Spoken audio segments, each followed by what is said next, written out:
Welcome to the Oxygen Advantage podcast with your host, Oxygen Advantage founder Patrick McKeown. With the Oxygen Advantage podcast, we aim to show how functional breathing is an essential part of a healthy and well-balanced lifestyle. Each episode, we meet experts in their field from around the world and talk about their lives, their experiences, and how they learned the importance of breathing. Join us and get inspired. Get the Oxygen Advantage. So I'm here with Dr. Louise Oliver, and this is going to be very interesting. I always think it's brilliant when we have a GP and to talk all about breathing. And I have to confess a little bit in that when I started off 2002, not so many GPs felt that breathing was part of their forte. So Dr. Oliver, it's great to have you on board. I'm going to call you Louise now from here on in. And we're going to have a conversation about a topic that probably I avoided and most men avoided and probably many women avoid as well. It's all about menopause. We're going to bring in pain. We're going to bring in sleep disorders. And I'm especially interested in, from your perspective, of introducing breathing to the patients that you're working with. So welcome. Whereabouts are you based? Huddersfield. Huddersfield. Great. And it looks as if you have just returned from holidays with a nice tan as well. So that's always good. So a good time to catch you. How did you get into breathing, by the way? Well, it was very, very bizarre. If you want the complete honest answer, we have an appraisal once a year as part of an NHS doctor, and you've got to choose something to learn about that you don't know so much about. And normally I plan it. I'm quite organised, and that particular year I hadn't, and I knew all the things I didn't want to talk about. And it just came out of my, I said mindfulness. I don't know anything about it. I've had it, I think it's meant to be good. Tried to suggest it to patients and they could see right through me that I didn't know anything or didn't know enough to make it sound attractive to them. So the lady, my appraiser, said, fine, that's great, go on that journey. And then I've had this most bizarre journey where, the next week I got an email to say there's a mindfulness for GPs course. I went on that. They suggest read this book. Read that book. It had a CD in it about meditation, and I've just gone on this really sort of unplanned, unstructured journey. And I think that the thing that really struck me was the neuroscience of it, how we can change our body. And I think at that point I was really quite disillusioned that the patients that I was trying to help had traditional medicine runs out of options for. We have a lot of complex patients with multi morbidity, lots of diseases, lots of medication, and I sort of felt the reason why I became a doctor was to help people, and didn't really feel I was sort of helping people anymore. And then ended up doing a lot of learning about neuroscience, then decided to do a therapeutic life coaching course, and it was in that she talked about the autonomic nervous system and linked breathing to that. Then did a bit of experimentation on myself, and then had a profound moment with a patient in a coil fitting that just was like, I've got to train to be a breathing practitioner, because there is something that is so important about this. And we would love to see the science meeting breathing. I think it's got an enormous potential. Sometimes breathing is seen a little bit too over here. Yeah. And it can be tremendous. I know the science can be a little bit limited, the research can be limited, but we do the best that we can do, bring the physiology to breathing. And in this instance, you're working with different patients, and you spoke about working with people with chronic pain. Culminated with that is going to be chronic fatigue syndrome, obstructive sleep apnea. But returning back to the females, so how did you hone in on this? Well, I was really, really lucky at the beginning of my career. You could apply at that point to do an extra 6 months of training with a bit of an interest. So I applied, was successful, and chose women's health. So at that point, I was trained to fit coils and implants for contraception. You can use it as part of HRT as well, one of the coils. And naturally, that was sort of like over 20 years ago. Naturally, then I've followed women throughout my career because I'm running clinics, doing these things. And naturally, I've got to keep up to date with contraception and HRT. And the things that I've learned about women over that 20 years is we're all different. The way we respond to different parts of our reproductive life is different. I have some people who don't even notice they go through the menopause, and some people have a terrible time.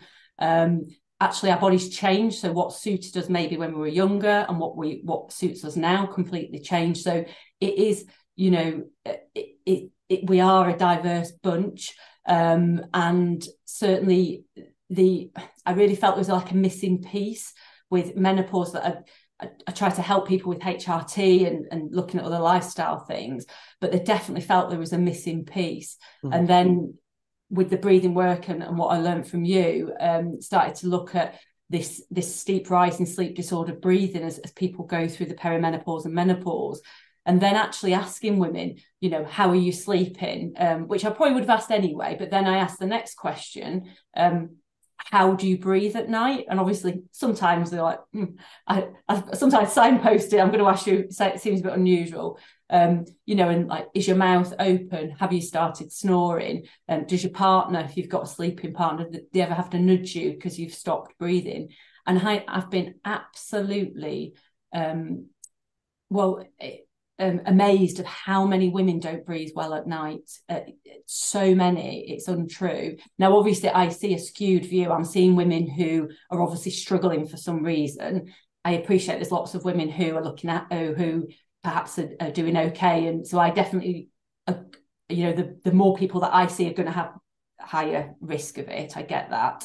But and then the work that I do as a breathing practitioner, actually helping someone to stop snoring, or I've had individuals that haven't been diagnosed with sleep apnea, but their partner's been saying they've been having gaps in breathing, and then they re-educate their body and then their gaps stop and they sleep really well. So this is not fixed. And certainly what I think the NHS can offer is limited, definitely limited. And I think it's trying to get that message out there. I sort of promote this sort of like 3 A's approach. So aware, assess and action. So first of all, I want women to be aware that how we breathe matters. And in particular, how we breathe when we're asleep absolutely matters for health and well-being. And then obviously trying to sort of suggest how they can sort of assess themselves to work out if they've got efficient breathing or not. And then obviously if they're ready and willing to give it a go, then they can give themselves the action part and actually try and change things. So perimenopause, it can affect different females. It can come in quite early. Yeah. Will you just go through a little bit of, say, the transition into perimenopause? Does a female, are they vulnerable to different symptoms? Menopause, just to break it down for, say, somebody who may have no information, what is menopause? Yeah. So, I mean, essentially it's when we go from our reproductive life, when our body is essentially primed to potentially have children, and some women may choose to have children or not, or they may want to have children and not able to, but our body goes from being able to reproduce and potentially become pregnant, and then to a part of our life when we're not. The actual definition of the menopause is when you've gone a year since your last natural period, and then it's sort of like the post-menopause phase of your life. And the period of time where things start to change is the perimenopause. So that's when our hormones start to fluctuate, change, and we get this decline, this reduction in the amount of female hormones that we have. And that can be very short, but in a lot of women, it can be a number of years. And the difficulty in the perimenopause is we have huge swings of hormones. So it's not just a steady decline. Someday you can have a really high estrogen level and then it can crash. And women that can be really destabilizing for an individual. And one common thing that I don't think women realise is hormones affect how we breathe. So again, there's not enough research in it, and I hope at some point there's going to be more. But we've got, testosterone, progesterone, estrogen receptors in our lungs, in our brain, particularly in the parts of the brain that control breathing. So it's really important, and how those hormones change and how it affects breathing does actually matter. And one thing that I think some women don't realise is the hormone progesterone. So that's one of our female hormones. If it's a synthetic hormone, we call it a progestogen. But actually that stimulates, that makes us breathe faster. And also it's thought to have some aspect of increasing the strength of the throat at the back. And then as we sort of transition through and lose that, then potentially that airway is more likely to collapse, which obviously impacts sleep disordered breathing. And this is complex. Sorry to cut across you. This is kind of different implications. So if you have a female going through monthly cycle, and at different phases, there's going to be an increase in progesterone, which is going to stimulate her breathing, which can bring on symptoms that can be contributed to or made worse by her breathing pattern during that time. And then the remarkable thing, as you spoke about, is that progesterone seems to protect females against obstructive sleep apnea.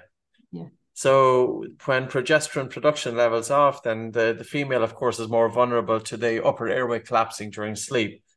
Yeah. And of course, this could be made worse by body fat distribution as well. We're putting fat on both male and females, fat in the belly. We've got increased fat deposits in the throat. We've got increased fat deposits in the tongue. It's really interesting, that whole transition. Menopause seems to be coming on the radar. Like, I probably wouldn't have given the word any consideration up until about 2 years ago, and now it seems to be falling all over the place. We're hearing it over and over.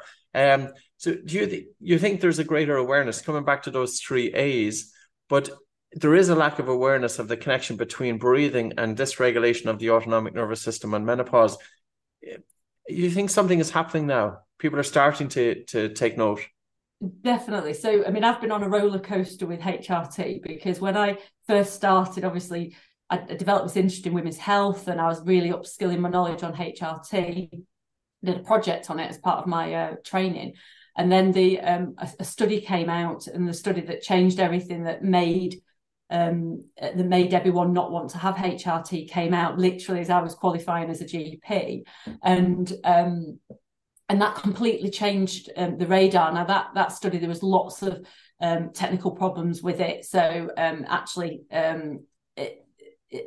I won't go into it, but yeah. So essentially, I was prescribing lots of HRT. Then, in the middle of my career, done hardly any prescribing of HRT, and that data has been looked at again, and obviously highlighted the limitations of that study. And also now we've got hormones that are much more. We now understand how to prescribe it differently, so it's much more natural for the body, and we can prescribe in a way that doesn't increase the risk of heart attack and stroke. Really minimises breast cancer risk. So now I'm now prescribing lots more HRT to help women. I do also think, now this is my personal opinion, this is not I'm going to give you a paper on it. My personal opinion, and I've observed people over 20 years, in particular women, is and I've heard you talk about this, the amount of stress that people has got is just going up and up and up. And I do think that mask wearing over COVID, now I know I wasn't so au fait with the difference between nasal and mouth breathing perhaps pre-COVID, but I definitely think we've got so many more mouth breathers now because we've spent a lot of time in masks, coupled with just increasing stress levels, just generally living in modern day society. Yeah, and I think that is making the menopause transition more difficult, and that's my personal opinion. But so there's a stress implication. If a female is more stress pre going into it, then she may feel different effects. Just coming back to the mask thing, I thought that was interesting. I wrote about, but I was getting my hair cut in Limerick, which is a city south of here, and the barber had a mask on. We were all wearing masks, of course, and the guy was only in his 20s. And I was listening to him breathe, and he was mouth breathing, but he was hyperventilating. And of course, he's wearing a mask. He's feeling air hunger due to the pooling of carbon dioxide.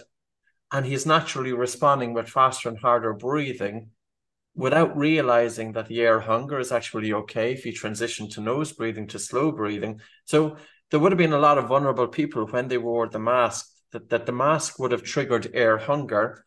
Yeah. And without them having the knowledge, they would have automatically went into faster and harder breathing, which is going to contribute to a fight or flight response. And then you combine that with the social isolation. Completely. And the fear of it, the fear of walking down to the shop and not knowing if you're going to pick up something. So I would agree. And then you throw in internet, mobile phone technology. Doesn't that matter either, That's why I live out in nature and get away from the whole lot. It could be very, very important and pretty much accessible to most people. If you have a car, you can get out 10 miles outside of your city, get out into a wood or something like that. So coming back to this, Louise, when you're working with people then with postmenopause, do you notice a pattern? And I know it can't be 100%, but do you notice breathing patterns how does that person breathe? If you were to compare their breathing to your breathing and you're just kind of observing their breath, is there any pattern there? Definitely the more, well, what I found is the women that struggle more with transitioning through have definitely a higher chance of not breathing efficiently. So tend to be more open mouth, breathing fast, upper chest, breathing, maybe some breath holding sort of on the inhale, that type of thing. And then when you ask about how they breathe at night, that would be a common thing. I do think, it's challenging for a woman's body, particularly, I think as well. I think why women perhaps find it more difficult now is than perhaps in the past is there's a lot more demands on women, perhaps working, parents, people are living longer, so might have elderly parents to look after. They may have had children later, so they've now perhaps got teenage children as they're in this transition period in their life. So all these things just add up on that stress. And I think there's definitely, there's this concept with women that you just got to keep pushing through. If something's difficult, just keep pushing, and not actually like, hang on a minute here. Let's just take a moment and actually look at the bigger picture. And I've come to the conclusion, and again, this is my own way I talk to people, is like, I think it's perfectly possible to thrive through the perimenopause and menopause. I think it is. It's difficult, but I think you need to step back and you need to see this this time of your life as it's a jigsaw puzzle, and there's lots of different pieces in that jigsaw puzzle.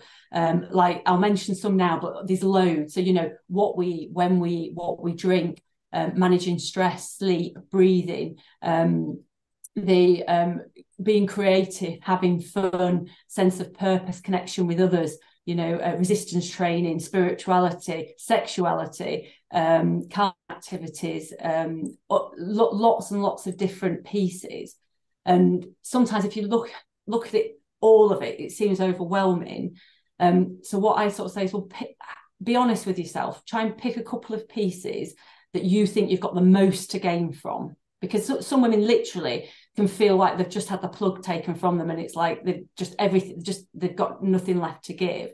This is when they go through it, is it, again? So when they're going through it, they feel that the plug is pulled. What symptoms might a person experience? There's so many different symptoms. So I am quite happy to say I went through my perimenopause, and it wasn't until I got my fourth symptom whilst I was running and thought, oh no, this is the perimenopause, so I missed it. And it can really creep up on you. And there's some, obviously, a lot of people will know, having your hot sweats, your night sweats at night. So a lot of people know that. I think there's more recognition now that you've got mood changes, anxiety can be worse. The obviously genital symptoms, there can be a lot of dryness in the vagina, which makes intimacy difficult. But there's other things. So I got hoarse voice, I got dry skin and joint pain. I mean, joint pain's fairly, a lot of people know that. But the hoarse voice, I just thought I was talking a lot at work.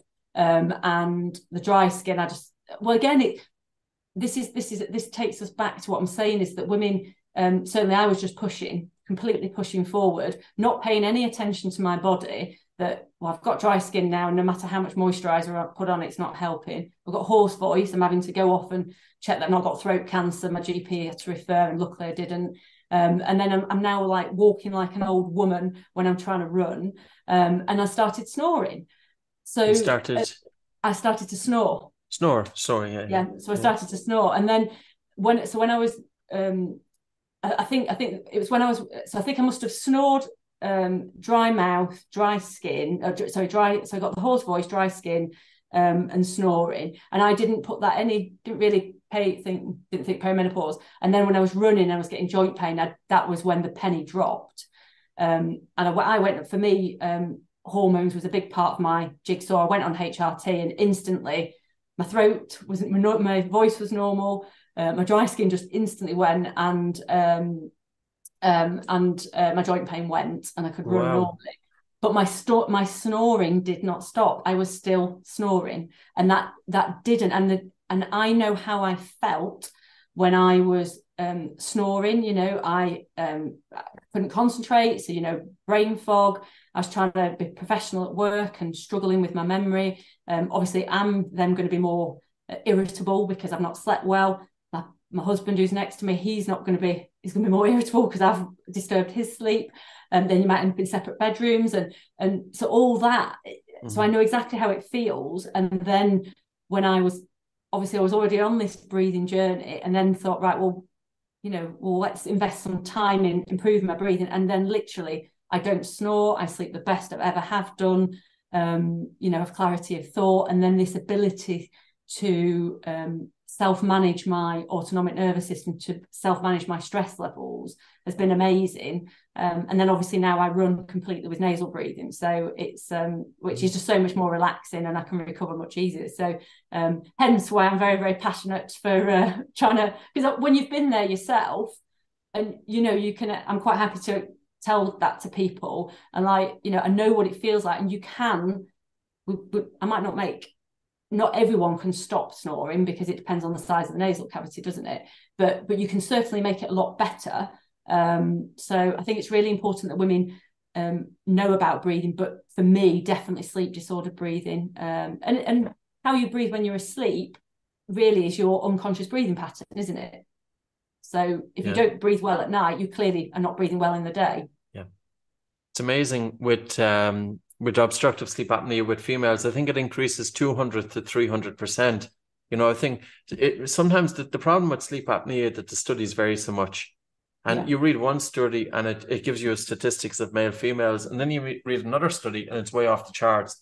The one that stays in my head is 10% of females under 50 years of age, and post-menopause, it's very difficult to categorize the age. It can happen typically between 50 and 55, is it? No, I think you're right. But I've looked at exactly like you. I'm confused now, because you look at so many different studies, and they widely vary. But it's huge amounts of women that it affects. Yeah. And you could say, well, that's in a paper, but I'm asking the people that I work with, or, well, obviously the people that see me privately already they're coming to me because they know that they want to improve their breathing. But obviously I see a huge spectrum of people at the surgery, but the amount of people there that have sleep disordered breathing, male and females, it's really common. It's massive, massive. Yeah, massive. There's a study in The Lancet was published about 5 years ago. 1 billion people worldwide. So out of 7.3, so 1 billion. It's absolutely phenomenal, and it's increasing. And it's increasing due to a number of things. And I think stress does play a role. Like, I've often wondered why people with PTSD are more prone to obstructive sleep apnea. What's that connection there? Because you would think that obstructive sleep apnea, primarily was an anatomical problem, but there's obviously other factors that are coming into play. So coming back to the females then, post-menopause, their susceptibility to obstructive sleep apnea, it can increase 200 to 300% to about 30% of that group. You were talking about breathing exercise, and I think it's really important to qualify what breathing exercise you were doing, because breathing exercise are a bit like physical exercise. You can go for a walk, you can do a sprint, you can do weights, you can do any sort of. So specifically, what did you feel was good, and what was the purpose? You were talking about the autonomic nervous system. So your goal was to help to bring balance. And I'm sure you did other things than breathing, but breathing was one of them. And what breathing exercise did you do? Well, I think the big I've had a couple of aha moments in my career. So definitely that aha moment of, oh, you're meant to actually breathe through your nose all the time. Like otherwise, if you breathe through your mouth, you're just dragging in dirt, muck, virus, bacteria, and then cold, dry air that actually triggers the cough reflex and spasm of the breathing tube. So wheeze in an asthmatic. That was an aha moment for me. So so I think that was definitely an aha moment. And I think it's realizing the other moment is breathing is, we do it automatically generally, but it doesn't mean it's automatically efficient. And that definitely, I wasn't aware of that as a medic. Everything that I learned with you and I've learned subsequently, to be honest, I have been taught it generally, but it's that practical application, So I was taught all the functions of the nose, but I just needed to be told one thing. So use it to blooming breathe, We'd love to see it we'd love to see breathing coming into medical college, I think even just for doctors to be able to self-regulate. It's like a highly stressful job, regardless, irrespective of training. And so I'm assuming that some of the breathing exercise that you were practicing to self-regulate just involves simply slowing down everything. Yeah. Taking that soft breath in through the nose and a really gentle, relaxed and slow breath out. And even just softening the breath, ideally, of course, with a feeling of relaxation, but okay.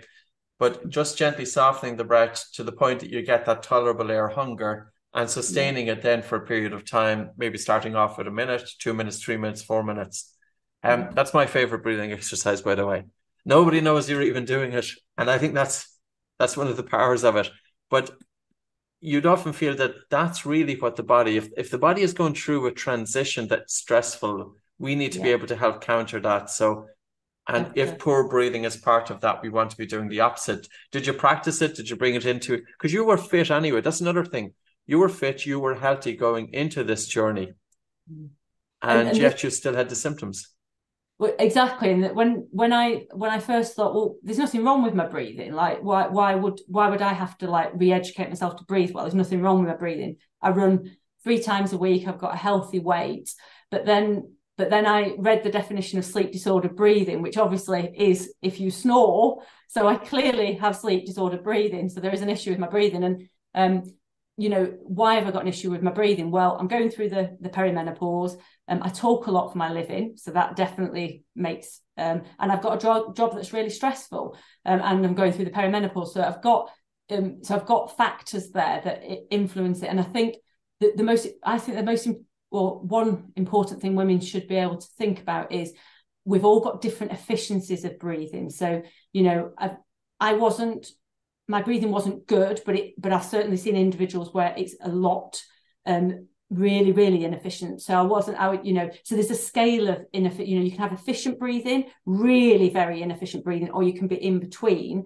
And I have some patients at the surgery that, a common one would be, I've got a cough, I can't get rid of the cough.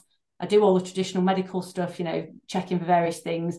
Generally it involves sending them off for a chest x-ray. So I'll say to them, you're going to wait for your chest x-ray now. Can you just observe your breathing over the next week or two? Are you breathing through your nose when you're awake, asleep and moving? And if you're not, could you just give it a go of trying to breathe through the nose?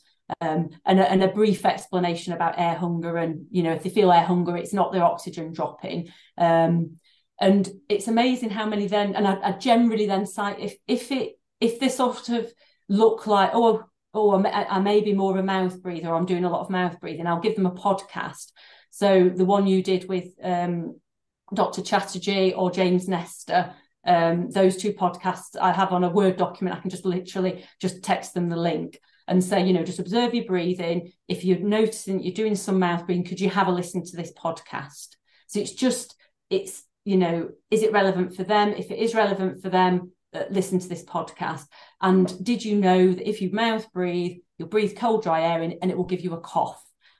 So let's, out of interest, while we're doing this traditional medical thing, let's see. And the amount that come back, like, my cough's gone, or it's like 99% gone or something. And then you're, then I can, in my NHS work, I can't do like full on breathing re-education. So it's a lot of signposting. A lot of your books get signposted. So, depending on what their symptom is, I'll suggest one of your books to practice the exercises.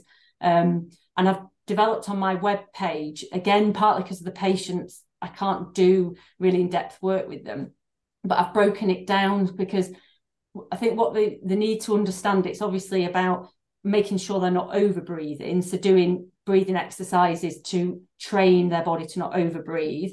And if it's an NHS patient, I'll say one of your books. So, like sleep, if they've got snoring, it's the Sleep with Buteyko. If they've got asthma or nasal congestion, it'll be Close Your Mouth. If it's more a stress thing, it'll be Atomic Focus. So I'll say you can teach yourself those exercises in that book. And then I've got the other bit where I'm talking about the tongue position, nasal breathing. I quite like the Vic Veer throat exercise video. So he's an ENT consultant, and he's got some exercises that he's picked out that he says he's found some evidence for in papers. And I say, why don't you practice some throat exercises every day? And I put a bit of the science on the page as well. So what's your web page, by the way? So it's very, very long. So I can message it to you. But if people Google Dr. Louise Oliver menopause, they'll get my website. And but I'll give it to you. It's probably easy to put in the. We'll put it into the footnotes. Yeah, because it's got podcast information at the end, and it's a really long web address. But I've just tried to make it so my colleagues can share it, and just so if a patient's interested, there's a lot of information on it, but it's trying to set out that it's about the breathing volume, but it's also about making sure that airway's open, and obviously getting the mouth closed at night as well, because I can't spend a really long time with the NHS patients. And those that are motivated, they have improved, but obviously those that are very inefficient at breathing, it is very difficult to do it on their own, because they need to be handheld. Quite uncomfortable initially. Yeah. And do you know what? Even with the more vulnerable people, and they were people that, say, somebody coming in with chronic fatigue syndrome and needing to realize that their autonomic nervous system is very taxed. And I've made mistakes in the past. I gave exercise that were a little bit too strong for the people. I completely floored them. And we really have to dial it back. And I think even just giving the person instruction, do your best to maintain nose breathing during rest, especially when you go for a walk, during sleep. If you're feeling stressed, really focus on slowing down the speed of the exhalation, having the tongue resting up the roof of the mouth. And maybe just in your living room in the evening, you might be having some downtime. Just put one hand on your chest, one hand just above your navel, and start practicing slowing down your body. Because when we have that soft breath in, the really relaxed, slower, gentle breath out, the body is telling the brain that everything is okay. And I think people get it, because they realize whenever we get stressed, our breathing is a bit all over the place. When we start breathing faster and harder, and we're irregular breathing, our mind is all over the place. So there's a connection between the breath and the mind, and vice versa. You are limited, really, isn't it, in terms of a GP working with patients? You've got 15 minutes, and it's difficult to give that in-depth exploration. But at the same time, 15 minutes, you can impart some information that can be very helpful for people. Yeah. Do you see people coming back with reduced symptoms? Say the menopause, hot flashes, for example. Yeah, definitely. I mean, the one part that there's all sorts of patients that there's all sorts of well, I suppose this is with my private. I'm trying to separate my NHS work and my private clients. I mean, I've had all sorts, and it's difficult because they all get mixed into one. But it is amazing how many different symptoms improve when you improve your breathing.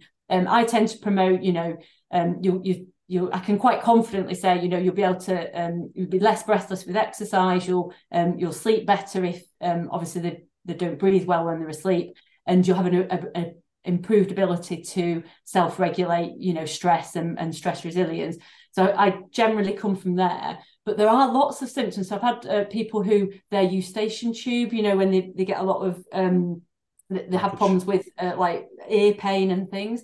So I've had people with that. I've had someone on my current course, her volume of her tinnitus has massively gone down. One of the patients, this is the patient from the surgery. So again, she mentioned she was snoring, and I did my usual thing of mentioning the importance of the nose. And I sometimes put an oxygen saturation probe on their finger, because some people, even just shutting their mouth, they get air hunger. And it can be really powerful. You can just put it on and just say, right, just close your mouth. I just want to just see if you can breathe out your nose for a minute. Let's just see. And you can sort of see if they're getting in their eyes, can't you? If they're getting like air hunger, you say, look, it's fine. The oxygen levels are absolutely fine. This is the carbon dioxide here. It's gone up. You can retrain this. And I quite like telling them, I don't know if you know this, but Kate Winslet, in her last film, Avatar, she's the same age as me. She was offered, there was a free diving sequence in it, and was obviously offered a stunt double. And she said, no, thank you, train me to free dive. So obviously she was trained by a professional. Clearly, you can't do that without being trained properly, otherwise you risk death. But she did a 7-minute breath hold and beat Tom Cruise, apparently. So that story goes down quite nicely, because I say, she's the same age, she's a in her late 40s, who has trained her body. Obviously, it was part of her occupation, but you can train your body to be less sensitive to the buildup of carbon dioxide, and the benefits from that are huge. You don't have to go down the free diving route, obviously, say to them, but if they don't want to. But it's just that's something that's quite easy. You put the SATS probe, and I find that really powerful, because they notice then, well, my oxygen level didn't drop, but I'm feeling like I'm suffocated. Then they know they get the carbon dioxide in a real practical way. So that's been really helpful. I think it's really important to do that, because I think, especially if we have somebody, say, coming in that's vulnerable to panic or anxiety, oftentimes air hunger, they will call it suffocation, and they are terrified of it. Yeah. And the air hunger is driven by an accumulation of carbon dioxide. But just for some of us, we're overly sensitive to the accumulation of the gas.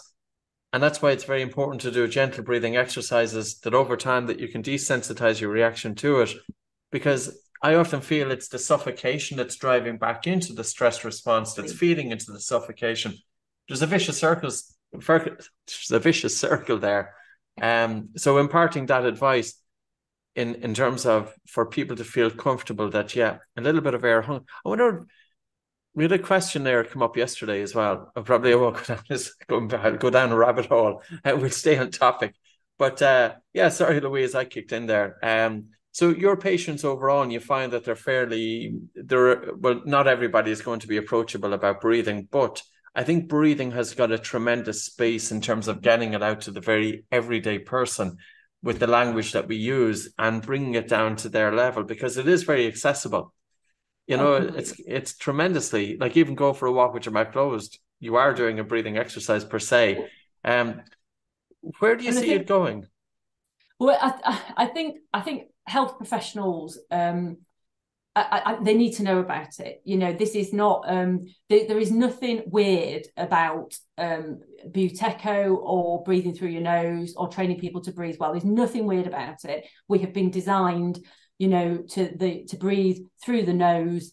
That's how we've been designed to breathe. It's just that we're not doing it. And the science is there. It's just getting that across, the practical application of it. So I think health professionals need to be aware of the importance of breathing through the nose and encouraging people to breathe light and breathe low and slow, definitely. I think we know this, but I'll just say, to breathe well, you need those three things, don't you? You need the biochemistry, breathe light. So you need to not be sensitive to the buildup of carbon dioxide. You need to breathe low with the diaphragm, using the correct muscles, and breathe slow, which is all to do with the sort of physiology and the psychology of it. But the trouble is, it's much easier, and I fell in this hole before I sort of started my breathing training, is it's so much easier to tell a patient, oh, I want you to breathe at 6 breaths per minute using your diaphragm. So I did that. Yeah. So I'm only focusing on biomechanics and the slow breathing. And so I'm saying, and then some of them, it worked really well. And some of them, I made them feel awful. And it wasn't until then I realized that it's because we have this spectrum of breathing inefficiency, and those that are really sensitive to the buildup of carbon dioxide cannot tolerate breathing at 6 breaths per minute. And the only way they can do that is to overbreathe, mouth open, massive breath in and out, and you essentially make them hyperventilate and make them worse.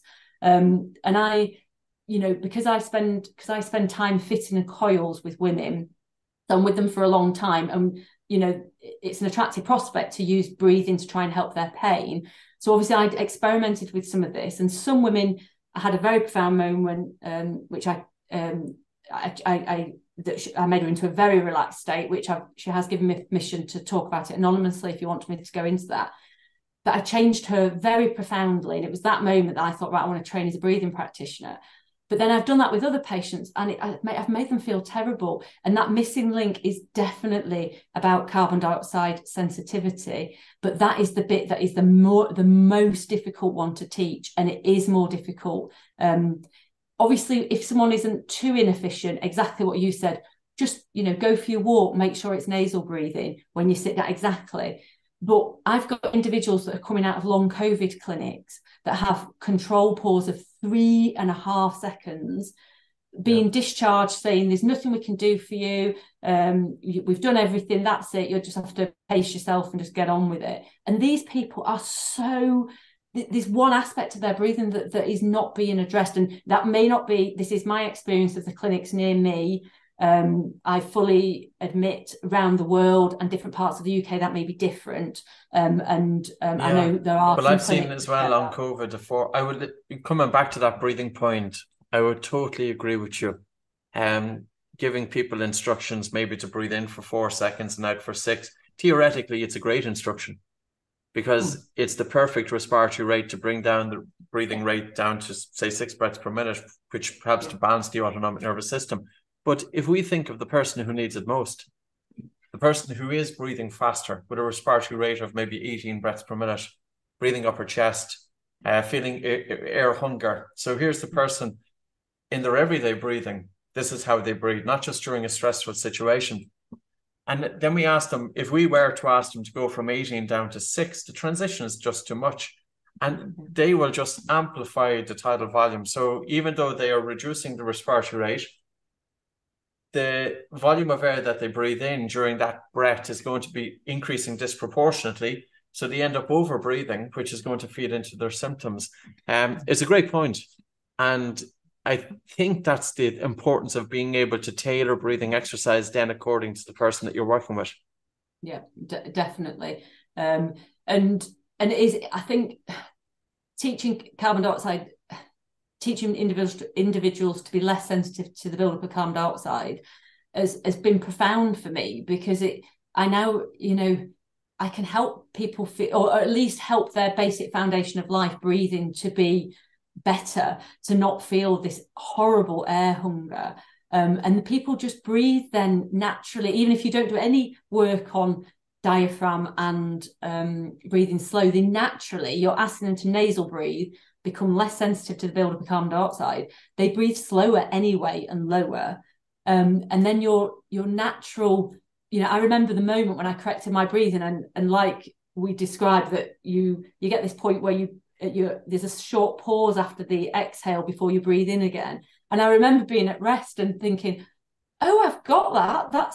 I don't feel this drive to breathe in. And then when you're at rest and I'm on the computer on my own or chopping veg, breathing like that, your just natural breathing pattern is really soothing, completely soothing. And then you're less reactive then to I would love to do a study, and this is my personal thing. I would love to do a study on someone's brain before they do breathing re-education and afterwards. And I would love to know what happens to the size of the amygdala. So that's that part of that brain that has part of a role of fear. Because I know from reading a book about meditation, you do meditation and it makes it smaller. Mm-hmm.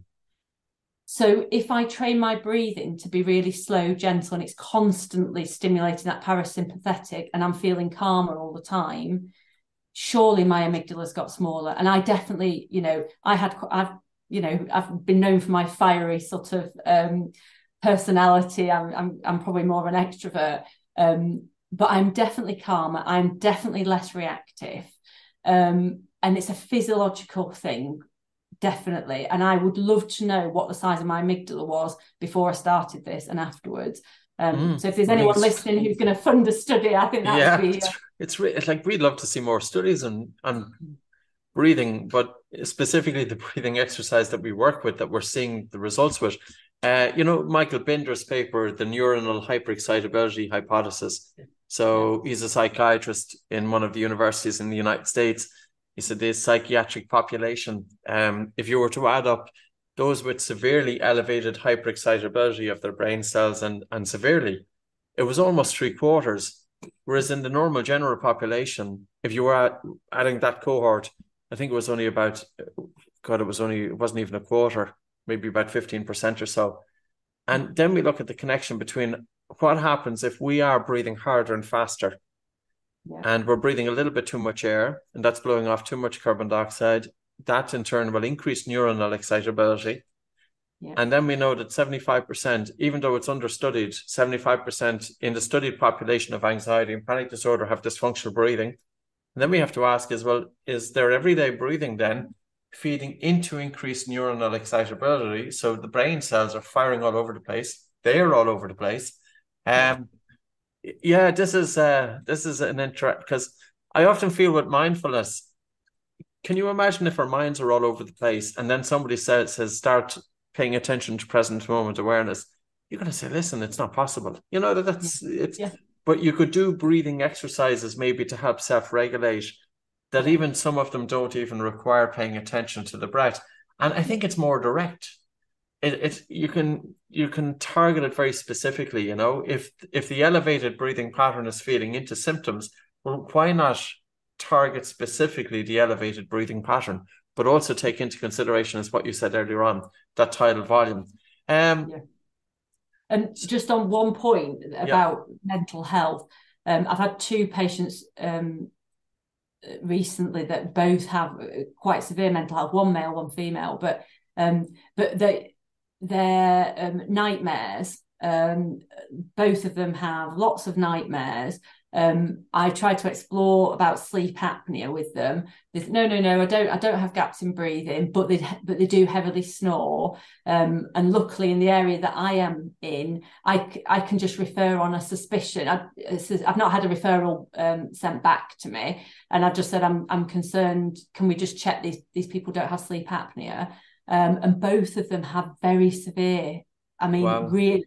And one of them had an AHI index of 94. I didn't realise it was possible to have.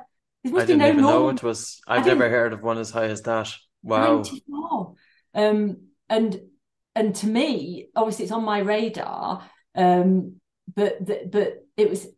I had to tease out that they were snoring, and they definitely didn't think that they had sleep apnea. But I just said, well, can I just do the referral, because you've got nightmares and you've got snoring, and sometimes this is associated with sleep apnea, and both of them have got very severe sleep apnea. And I think the other thing, I think in one of those menopause studies, was a lot of women tend to not come to the doctor saying they're snoring or got gaps in breathing. They're more likely to say insomnia, anxiety, fatigue, nightmares, those types of symptom.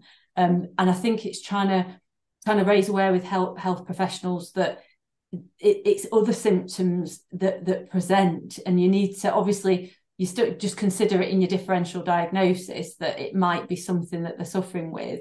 But for me, the most important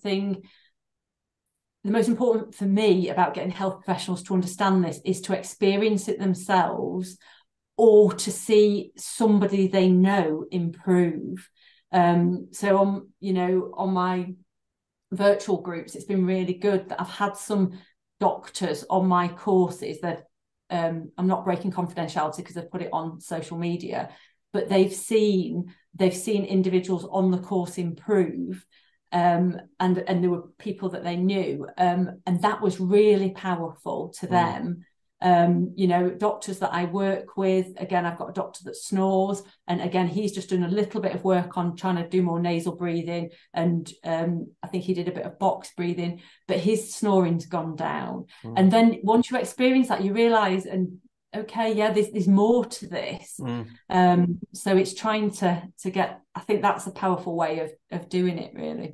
I would totally agree. Irrespective of the science, is actually getting people, do they feel any different? I remember I was giving a talk to 150 ear, nose and throat doctors in Madrid back in 2019, and they were split into two. The room wasn't able to fill, but didn't have that capacity. So 75 come in on one day and 75 come in the other day. And okay, here I am fretting ENTs. I better start really go down the whole science route. So that's what I did on day one. And it's limited. The science is not so black and white either. There's some gray areas there. And then on the second day, I did a combination of physical exercises, doing the nose and blocking and the science. And then the feedback come back. The feedback was so much better on the second day. But I remember the ear, nose and throat doctors, I had them breathe in, breathe out, hold their nose and do the nose and blocking exercise. And I was looking out into the audience, and some of them started looking at each other after the exercise, knowing that, wow, I feel some difference to my nose. And these are ear, nose and throat doctors, that kind of way. So I thought that was cool. It's the experience is really, really key, because I just feel that breathing has been let down for so many decades. And, I think we need again to bring it. It's really right down the center. There's nothing left of field about it. This isn't alternative. This is a perfect complementary adjunct that can be used from people with respiratory and mental health issues and sleep. And I really like that you were working with people who were having high anxiety and high panic, and you picked up on their sleep. Here's a question.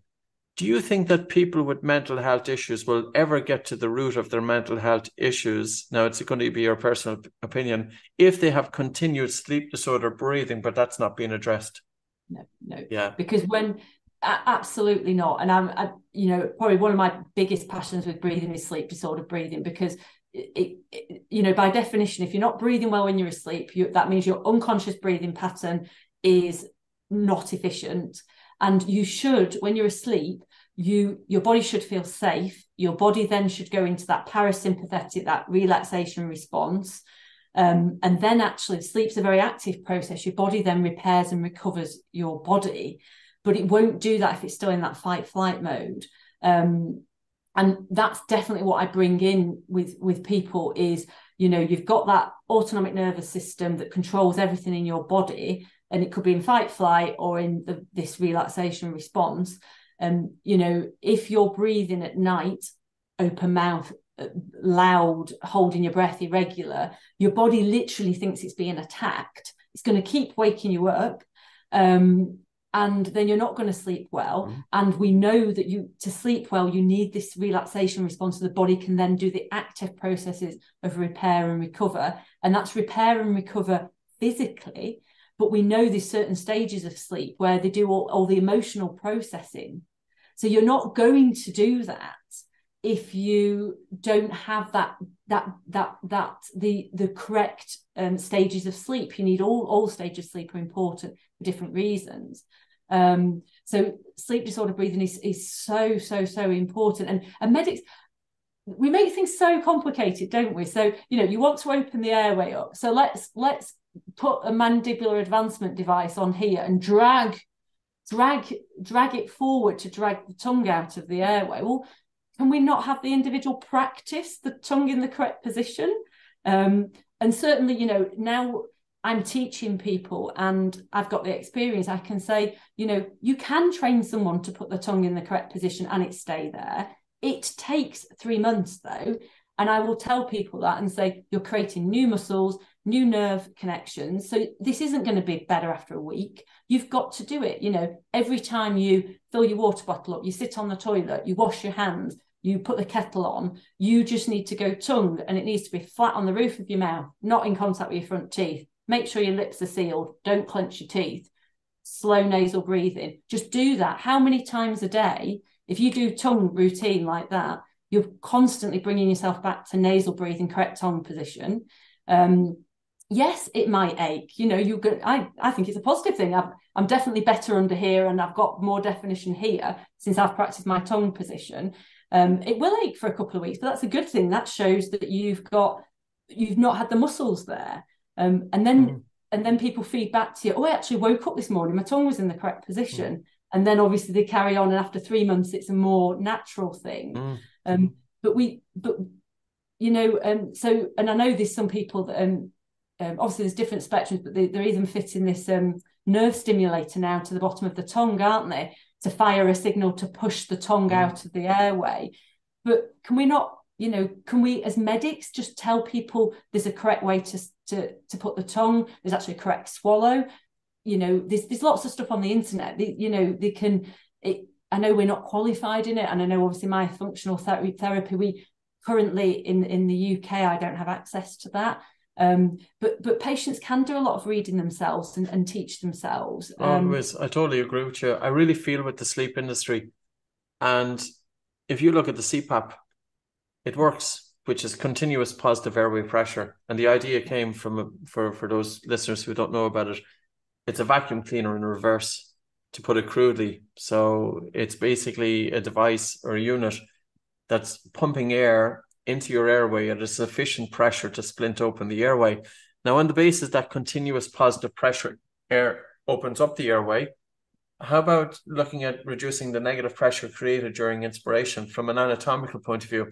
And basically, that means, can we change breathing patterns that they are lighter and slower so that there's less negative pressure? You also spoke about the anatomy in terms of the tongue resting up in the roof of the mouth, breathing in through the nose, which is going to help open up the airway.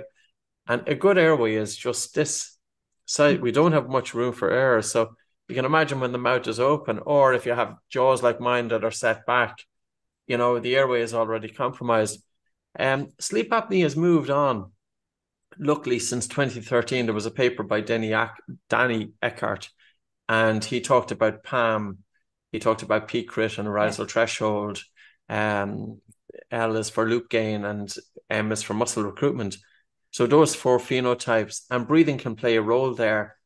And I would love to see today that there's 100 people selected with established obstructive sleep apnea. Yeah. And let's teach this group of 100 people myofunctional therapy and breathing re-education, and see what result comes out of that. Because if we look at the current treatment, which is the first line of treatment is the CPAP machine, 50% of people abandon it after 1 month. And if you're mouth breathing while wearing the CPAP, your adherence to the CPAP actually reduces. There's a 2004, I know it's a little bit old, 2004 paper. They looked at 70 people with obstructive sleep apnea. If you had the mouth open, only 30 of them continued with sleep apnea at 1 year follow-up, but 70% of those who were nasal breathing continued. So the compliance rates are much higher with nose breathing while wearing the CPAP versus mouth breathing. And then the mandibular advancement is the second line of treatment, but it's not always easy to predict who that's going to respond with, because different phenotypes or different characteristics. And then they looked at using adhesive mouth tape. Now, surprisingly, some people got worse with the taping. And this was kind of news when I was looking at us in because we've been kind of encouraging taping as an integral part as a support for many, many years. And this was due to mouth puffing. And then I was up on my treadmill here one day and I was wondering, okay, what's this? How do you replicate mouth puffing? But if you push yourself during physical exercise to a point whereby you're feeling quite breathless with sustained nasal breathing, at some point, your drive to breathe is so strong that the air has to come out through the mouth. And that's what I was thinking, okay, mouth puffing then is happening, that the individual is breathing so hard and so fast, but there's so much negative pressure, a combination of their breathing, but also the anatomy, that they're blowing out through the mouth. And with the taping of the mouth then, that's why we were lucky as well, with just by chance, with the myotape, that it allows the mouth puffing in comparison. So what I would say is, if anybody is listening, if you do have severe obstructive sleep apnea, or if you're quite obese, never put the tape right across the lips because it prevents mouth puffing, which could worsen your sleep apnea. But if you can have something that can help bring your lips together and being conscious of your breathing during the day, it's really interesting, isn't it? The whole sleep medicine. By the way, did that form much of your training when you were a GP? Sleep No, disorders? No. definitely not. I mean, I don't remember being specifically taught about it. It is interestingly, one sleep study clinic letter I've seen recently actually did recommend the Vic Veer throat exercises. So I did think that was, oh, right. So we're actually thinking not just CPAP machine. It was only one letter. But my experience is if the patients go to the clinic and they obviously get asked, are you a mouth breather at night or a nasal breather? And then there's no, again, medics, we're making this more complicated, aren't we? Just, oh, right, you're a mouth breather, right, you have the full mask, rather than, oh, you're a mouth breather, could we convert you back to a nasal breather and then you can just have the nasal? You know, to me. Yeah, even like, and when we look at the CPAP adherence, like for it to significantly improve with nose breathing, it's well documented in obstructive sleep apnea that mouth breathing worsens, or at least those individuals who are breathing through an open mouth during sleep with established obstructive sleep apnea, they worsen. It would make total sense. Breathing has kind of been a little bit overlooked. Oh, massively overlooked. Massively. Definitely. Yeah. And that would be, I would love to see the day that it was one of those pillars, you know, just as doctors are becoming more involved with nutrition and physical exercise, and breathing should be alongside those three pillars as main pillars. And, you know, we think about breathing, we think about mental health, we think about sleep, we think about respiration. It can influence all of those things in the positive. Yeah. I'm just going to come to a close because I'm conscious of time. So I think it's tremendous and brilliant as a GP that you have discovered breathing and that you're working with it and that you're educating your clients. I think it's excellent. Where do you think we need to go with it? If you were to look 10 years into the future, and where do you think, or is it probably I'm putting you on the spot, but I think every health professional needs to know about it. And being honest, I think I would probably encourage every health professional to read James Nestor's Breathe book. Really simple, or at least listen. I think the book's really good because I think it's coming at it from someone who, you know, me and you invested in.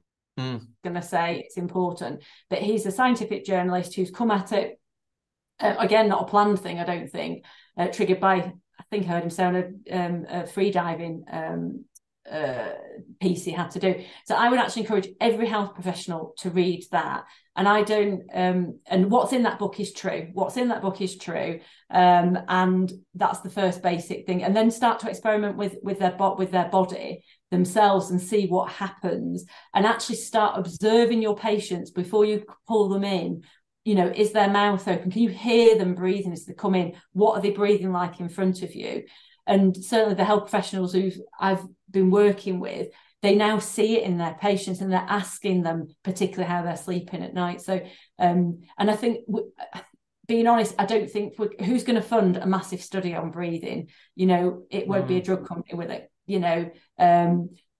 So yeah, I would love, the first thing I'd like people to be coding on the computer dysfunctional breathing. I have asked for a code. I'm certainly not convinced it's been I can't get it on my computer. So that's one of the issues we've got, Patrick, is if I recognise dysfunctional breathing in a patient on my primary care system, I can't code it. So obviously then the NHS doesn't see that it's rising. So first of all, I need a code on the computer. I then need health professionals to code it when they think it's relevant. Then the NHS will see there's a steep rise in it. And then perhaps some money will get invested in it. But I would love obviously lots of research into it, and particularly with women. I think any research papers have to do three things. One, we have to recognise that women breathe differently at different points in their cycle and reproductive life. That alters things. There's different efficiencies of breathing. So depending on how efficient your breathing is will alter results. And the other thing is actually the time of day alters how you breathe, because your less sensitive to the buildup of carbon dioxide later on in the day. So if you're doing studies and you don't take that into account, your results are going to be affected by that. So yeah, I agree with all those points. We definitely need to see the changes in terms of how females breathe differently to men. It's been known since 2015. It's been known since 1915. And there was kind of a handful of studies here and then. So even though it's going back over 100 years, it was overlooked. And most research on breathing has been done on men. And even when it was done on women, they failed to take into consideration the monthly cycle. So it does need to get to that detail.